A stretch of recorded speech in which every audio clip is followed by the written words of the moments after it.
I used to think that being a mum, and being a good mum, meant always being in control, keeping up with routines, managing emotions perfectly, making sure everyone was happy at all times. But I've learned that true motherhood isn't found in perfection, it's found in presence, it's found in softness. Softness is not a weakness, it's a strength wrapped in grace. It's choosing love over control, patience over urgency, and connection over correction. I'm Alicia, a mum of four, and my journey in motherhood has been a constant learning process. I've had days where I've felt stretched too thin, moments where frustration bubbled over before I could catch it, but I've also had moments where I've slowed down, softened, I've met my children where they were, and those moments, they're the ones that linger. So, today I want to share with you all the ways that I am learning to remain soft in motherhood. Not in a performative, overly aesthetic way, but in the deepest, truest sense. This is about creating a home that feels safe, a presence that feels warm, a way of mothering that nourishes both my children and myself. Children live in a world of wonder, where time stretches and bends, where the smallest things are the biggest discoveries. They don't just walk, they stop, they explore, they notice. A leaf that's caught in a spider's web, a shadow shifting on the pavement, the way the wind makes their hair dance. But so often we rush them. We're moving at adult speed, managing schedules, always thinking 3 steps ahead. Come on, let's go. We don't have time for this. I've caught myself saying these things more times than I'd care to admit, hurrying them along instead of seeing what they see. But the truth is, childhood is not meant to be rushed through. Softness in motherhood means slowing down enough to step into their world. It means resisting the urge to hurry them when they pause to inspect a flower, or when they take an extra minute to put on their shoes.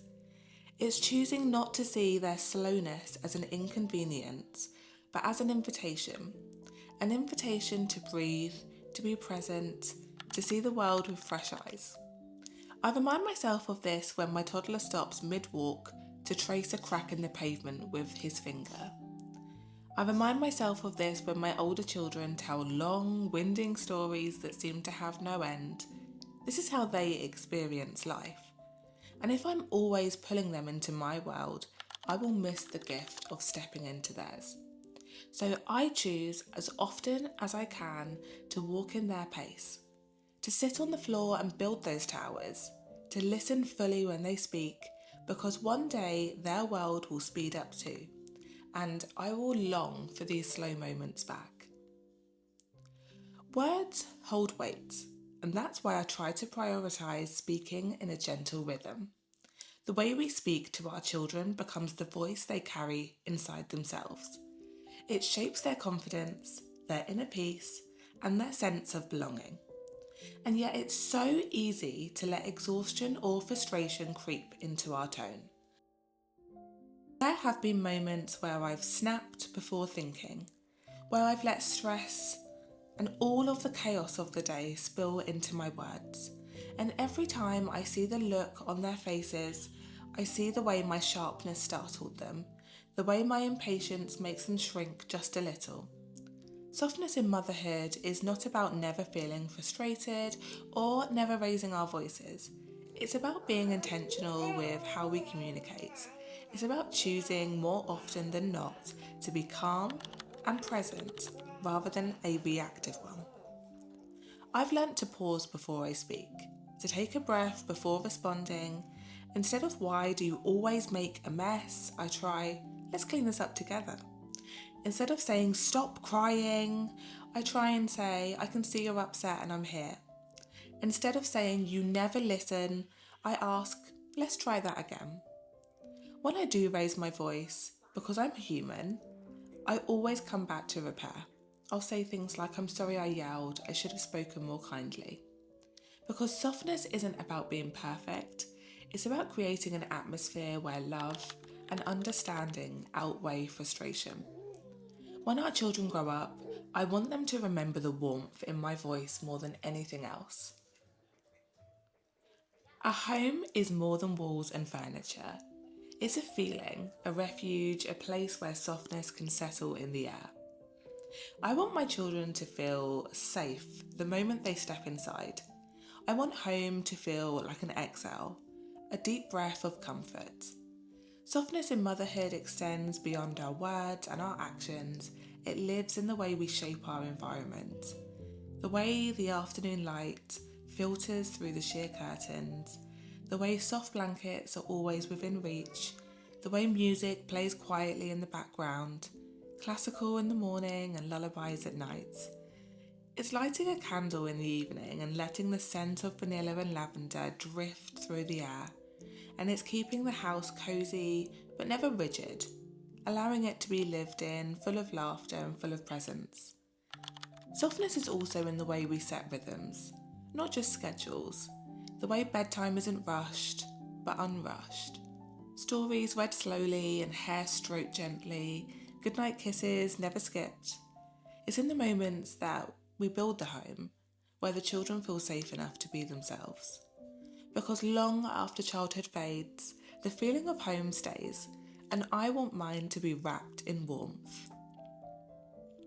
Touch is a language all of its own, and I really feel a silent way of saying I love you and I see you, you are here safe, is through touch.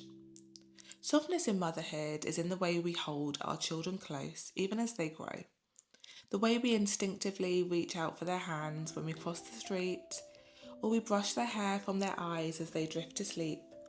It's the sleepy weight of a baby on our chest, the way a toddler melts into our arms after a long day, the way one simple forehead kiss can ease a storm of emotions. And it doesn't end with infancy. Even as they grow taller, and even as their independence stretches, they still need to be held in different ways. A squeeze of a hand, a side hug when I'm cooking dinner, a gentle touch on the back as they walk past. It's easy to forget how much touch matters, especially in the rush of daily life. But I remind myself over and over, I want my children to remember my arms as a place of comfort, my presence as a place of peace. Because one day I won't be able to scoop them up like I do now. But if I've built a foundation of tenderness, they will always carry that softness with them. Softness in motherhood is not just about how we care for our children, it's about how we care for ourselves too. Because the truth is, we cannot pour from an empty cup. There have been so many seasons where I've given everything I had to my children and left nothing for myself. I've ignored my own needs, thinking that self-sacrifice was the highest form of love. But over time, I've realised that a burnt-out mother cannot be a soft mother. So I began treating myself the way I would treat my children, with gentleness. I started nourishing my body with foods that made me feel good. I made time for movement, for fresh air, for stillness. I stopped speaking to myself with criticism and started speaking to myself with kindness. Softness is waking up a little earlier to sip tea in the quiet. It's stepping outside for a walk, feeling the breeze on my skin, and it's allowing for the moments of rest without guilt. Because when I feel cared for, I mother differently. I mother from a place of peace instead of depletion. Our children do not need a perfect mother, they need a mother who is whole. And that starts with us choosing to nourish ourselves just as we nourish them. Soft motherhood isn't just about the grand moments, it's about the quiet magic tucked into everyday life. It's the way the sunlight spills across the breakfast table, the sound of tiny feet paddling across the floor in the morning, the way the child's laughter echoes through the house, pure and unfiltered. And it's easy to get caught up in the casual, boring daily tasks. Another meal to cook, another mess to clean. But what if we saw these moments not as chores, but as rituals? What if we chose to romanticize the mundane? Softness is found in the way we stir a pot of soup with love, in the way we fold tiny clothes with tenderness, in the way we take a deep breath and soak it in We soak in the sight of our children playing instead of rushing onto the next task. Motherhood is made up of a million small moments that will one day become the moments we miss the most.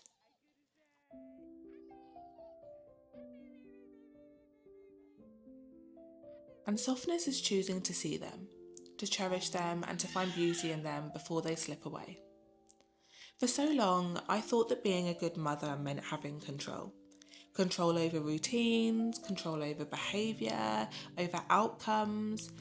But the more I tried to control, the more frustrated I became. Because children are not meant to be controlled. They are meant to be guided, loved, and trusted. Soft motherhood is choosing to connect over control. It's trusting that our children are capable, that they will learn and grow in their own time, and that we don't have to micromanage every moment for them to turn out okay. It's allowing them to make mistakes without rushing in to fix everything. It's letting them express their emotions fully, even when it's messy or inconvenient. It's saying, yes, you can try that, instead of no, it's too risky. It's trusting that even on the hard days, love is enough. When we release that need for control, something so beautiful happens. Motherhood becomes lighter. And in that lightness, there is room for so much more joy. Softness is not just about the easy moments. It's about how we show up in the hard ones. Children feel everything deeply. Joy, excitement, frustration, sadness. And sometimes their emotions spill over in ways that are overwhelming. Tantrums, meltdowns, tears over things that seem small to us but enormous to them. It's easy to want to hush it, to make it stop. You're fine, it's not a big deal, stop crying. But soft motherhood means holding space instead of shutting down. It's sitting beside them, steady and calm, and saying, I see that you're upset and I'm here. It's allowing them to feel their feelings without judgment, without rushing them through. It's offering them the safety of our presence, reminding them that they don't have to hold their emotions alone. And when we do this, when we make space for all of them, the joyful parts and the struggling parts, they grow up knowing that love isn't conditional, that they don't have to be happy all of the time to be worthy of care. Softness is in the safety of knowing that no feeling is too big for a mother's love. The truth is, this season of motherhood is passing, slowly, but also far too quickly. There will come a day where I no longer hear little feet running down the hall in the morning. A day when the house is quieter, when the toys are no longer scattered, and when the little hands that reach for mine no longer do. And I don't want to spend these years wishing them away. I don't want to spend them getting through the days. I want to soak them in and savour them, to be present in the beauty of now. Softness in motherhood is a choice to cherish this season. Even when it's messy, when it's exhausting, it's reminding myself that the hard parts are temporary, but so are the beautiful ones, that one day I will miss this chaos. Softness is not just in what we say, but in how we say it. I've noticed how my children's little faces change depending on the tone of my voice. A sharp response can make them shrink back, their eyes downcast, unsure of what to expect next. But a gentle one, it has the opposite effect. It keeps them open and willing to listen, and it fosters connection rather than division. It's almost as if the tone I use mirrors the emotional space I want to create in our home. It's so easy to let frustration spill over when the noise gets overwhelming or when the to-do list feels endless. I am human and I'm not immune to those moments where irritation bubbles up. But I remind myself constantly that my voice sets the atmosphere of our home. My words, both in kindness and in correction, hold immense power to shape the mood of the day and my relationship with my children. That even when I need to discipline or redirect their behaviour, I can still choose kindness in how I communicate that message. Soft motherhood means pausing before reacting, sometimes just a split second to breathe and breathe in and out, taking a moment to collect myself. That short moment of silence can make all the difference in how I express my feelings next, and also how my children absorb them. It means lowering my voice when I want to raise it so that my children don't feel the weight of my anger or my frustration. It means speaking with warmth and care, even when I'm correcting or reminding them of boundaries. It's showing them that even when there is discipline, there is always love. I'm teaching them something in every conversation, every exchange. And one of the most important things I can teach them is that love is steady. That no matter what happens, their safety, emotional and physical, remains with me. The way I speak to them now will shape the way they speak to themselves later.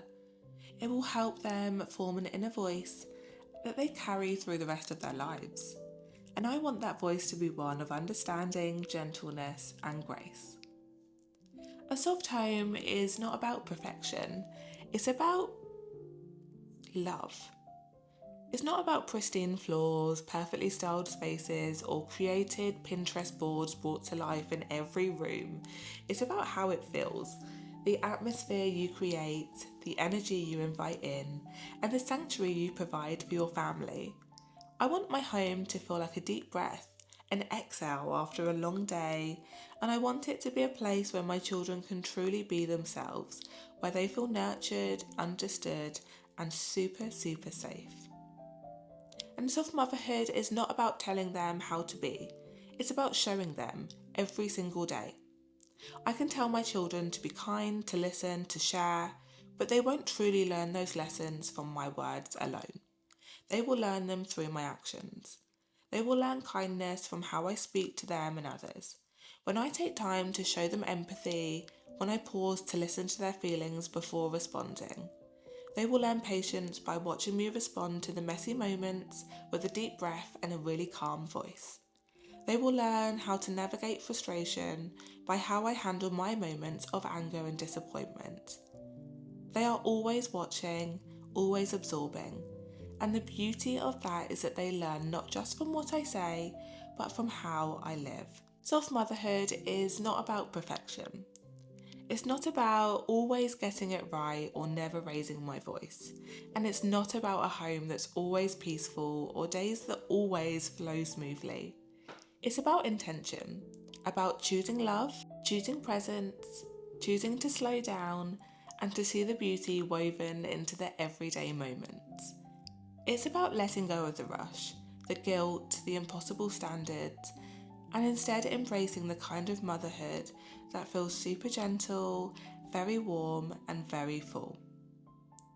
In the busyness of motherhood, it's so easy to forget that I am also a person with emotions, needs, and desires. I often pour so much of myself into my children, my home, my responsibilities. I forget to check in with myself. But I've realised that in order to be the best mother that I can be, I need to hold space for my own emotions too. That means giving myself permission to feel what I feel without judgment. If I'm tired, I rest. If I'm frustrated, I express it calmly and without guilt. If I need a moment of quiet, I ask for it. I've learned that taking care of myself emotionally, it doesn't matter any less as a mother, and it makes me a better one. There will be hard days and there will be moments where I stumble, where I lose my patience, where I've forgotten to be as soft as I want to be. But I will always return to this choice to mother with gentleness, with warmth, with love, with so much love that it wraps around my children like a soft embrace. Because years from now, they won't remember whether the house was spotless or whether I had everything figured out. They'll remember how it felt to be loved by me. And that's what matters the most. Thank you so much for joining me today and watching. I really hope that you found this helpful if you are entering your soft motherhood era. Don't forget to subscribe and hit the bell. I upload 3 times a week, and over here we do lots of motherhood content. We do motherhood vlogs, cleaning, homemaking, and lots of sit downs. I've really been enjoying my YouTube space and where I'm at the moment, so please do leave me a comment below with anything else that you'd like to see, and I'll see you in the next video, guys.